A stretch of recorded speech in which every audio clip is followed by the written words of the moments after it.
Good morning, welcome back to my channel. আজ আমি চলে এসেছি বারাসাত চাপাডালি স্মার্ট পয়েন্টে। আর এখানে দেখো ভ্যাসলিন, পন্স, জয়, নিভিয়া সব রকমের বডি লোশন ছিল আর বাই ওয়ান গেট ওয়ানে চলছিল সব কিছু। তো ভাবলাম তোমাদের দেখিয়ে দিই। আর এদিকে দেখো প্রচুর শ্যাম্পু, সানসিল্ক থেকে শুরু করে Clinic Plus, Pantene, Head and Shoulders, আর উপরে ছিল মামা আর্থের অনিয়ন শ্যাম্পু, ট্রেসমি, লরিয়াল, সব কিছুর ওপরে বাই ওয়ান গেট ওয়ান চলছিল। এখানে তুমি বাই ওয়ান গেট ওয়ান না নিয়ে একটাও নিতে পারো, সেখানে তুমি 50% পেয়ে যাবে। তো আমি মাঝে মধ্যেই আসি আর অফার এখানে খুব ভালোই থাকে, সেই জন্য ভাবলাম তোমাদের আজ দেখিয়ে দিই। তারপর ওইদিকে আমি চলে গেছিলাম প্লেটের কাছাকাছি। তো প্লেটের কাছাকাছি এসে দেখলাম ও মা, এখানেও বাই ওয়ান গেট ওয়ান, মানে কোনো কথা হবে না, তুমি যা নেবে বাই ওয়ান গেট ওয়ান, যা দেখছো সব বাই ওয়ান গেট ওয়ান। এখানে ছিল খুব সুন্দর সুন্দর প্লেট ছিল, বল ছিল ছোট বড়, আর তার সঙ্গে ট্রেও ছিল। জিনিসগুলো কিন্তু খুবই ভালো ছিল। আর বাই ওয়ান গেট ওয়ান মানে যে দামটা বেশি করে দিয়ে দামটা বাই ওয়ান গেট ওয়ান তাই কিন্তু নয়, একেবারেই ধারণাটা ভুল। এখানে দেখো সব কিছুই দাম কিন্তু মোটামুটি বাজেটের মধ্যে ছিল।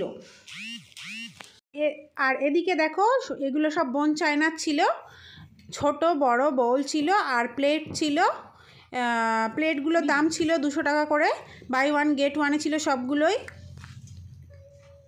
আর কোয়ালিটি কিন্তু খুবই ভালো ছিল। আর বড় বড়গুলোর দামটা আমার ঠিক মনে নেই, মনে হয় এক একটা 600 টাকা করে ছিল, মানে 300 টাকা করে পড়ছিল এক একটা, বাই ওয়ান গেট ওয়ানে ছিল। আর এদিকে কফি মগগুলো ছিল খুবই ভালো, কোয়ালিটিগুলো খুবই ভালো ছিল, এক একটার দাম ছিল 199।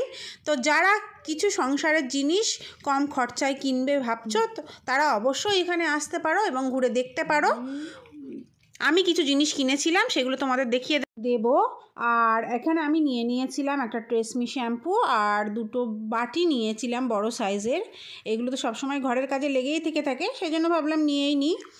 আর যেহেতু দামটাও কম ছিল তাই এই দুটো নিয়েছিলাম। আর সঙ্গে এই জুতোটা কিনেছিলাম, জুতোটা ছিল আমার ছেলের, খাদিমস থেকে নিয়েছিলাম। 1299 নিয়েছিল জুতোটা।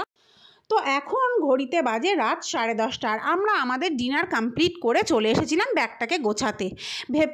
ভেবে নিলাম যে আজ ব্যাগটা ফাইনালি গুছিয়ে তারপরেই শোবো, সেই জন্য ব্যাগটা গোছাতে চলে এসেছিলাম। আর এত ব্যস্ত হয়ে গেছিলাম, কয়েকদিন ছেলের পরীক্ষা ছিল, ছেলের স্কুলে ফাংশন ছিল, পড়তে নিয়ে যাওয়া, শপিং করা, সব কিছু মিলিয়ে এতই ব্যস্ত হয়ে গেছিলাম যে ব্যাগটাকে এখনও গুছিয়ে উঠতে পারিনি। তো সেই আর হাতে তো সময়ও ছিল না, আর মাত্র 2 দিন, সেই জন্য আজ ফাইনালি ব্যাগটাকে গুছিয়ে নিলাম। আর কাল ছিল ছেলের পড়ার ব্যাচে পিকনিক, তো সেখানে তো যেতেই হবে, সেই জন্য ব্যাগটাকে পুরো রেডি করে নিয়েছিলাম। আর আমরা কোথায় বেড়াতে যাচ্ছি ভাইজ্যাগ। তো এখনও যারা আমার চ্যানেলটাকে সাবস্ক্রাইব করনি তারা প্লিজ আমার চ্যানেলটাকে সাবস্ক্রাইব করে দাও, কেননা এরপর যে বেড়াতে যাওয়ার ভিডিওগুলো আমি আপলোড করব সেগুলো কিন্তু চ্যানেল সাবস্ক্রাইব করা না থাকলে দেখতে পাবে না। তো আজকের এখানেই শেষ করলাম। Good night.